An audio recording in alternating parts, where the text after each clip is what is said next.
How does the partnership between Algeria and Ethiopia contribute to the African Union's goals and vision? Historically, the two countries in the early 60s, when the OAU, the Organization of African Unity, was established, played a major role as first founding fathers, but also as countries that were animated by Pan-Africanism. And they are still today animated by the same spirit, a spirit that was nurtured by their strong and very pertinent vision for the continent of first political emancipation, meaning independence from colonialism, but also economic emancipation, meaning development, integration, regional integration.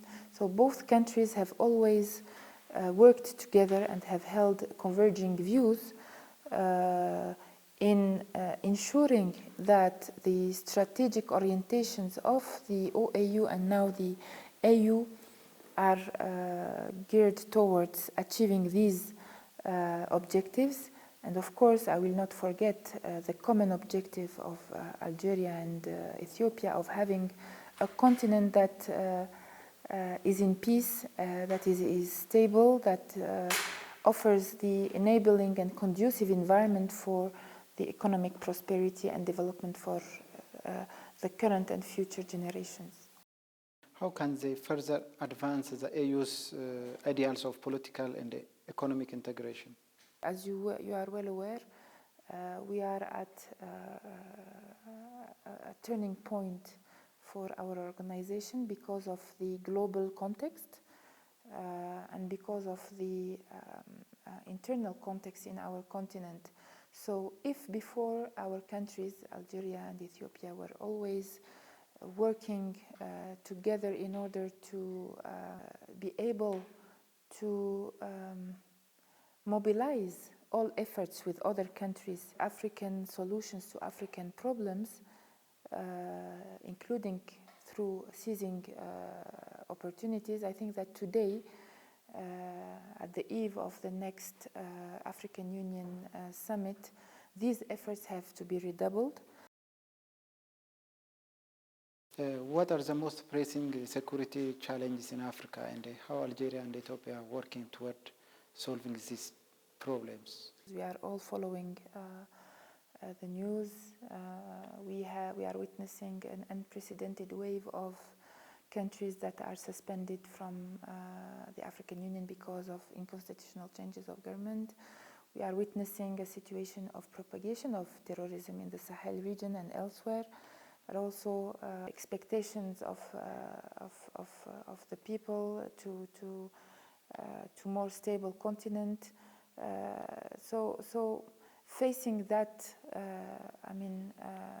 landscape, Algeria and Ethiopia have in common to advocate for peaceful solutions, for dialogue, for mediation, not for armed solutions. These have proven not to be efficient and not lasting. But also both countries strongly believe that in order to attain peace and stability, we need to offer opportunities for development, opportunities for growth, opportunities for the youth to be able to contribute fully with their potential to unleash all the potential opportunities that are in the continent. Another point is what role can Algeria and Ethiopia could play in terms of advocating Africa's interest in global diplomacy? Both countries, as active members of the African Union, can play a role individually, together, but also by strengthening the voice of the African Union, by ensuring together and with other countries that Africa speaks with one voice. And this, I think, has been very much proven when, for instance, Ethiopia was a member of the United Nations Security Council not long ago. The same thing for Algeria, that is currently a member of the UN Security Council, and we have just concluded our monthly chairmanship of the UN Security Council. So, including also within the framework of our African Union partnerships, Algeria and Ethiopia always make sure that Africa and African Union interests are placed first, that the voice of Africa is heard,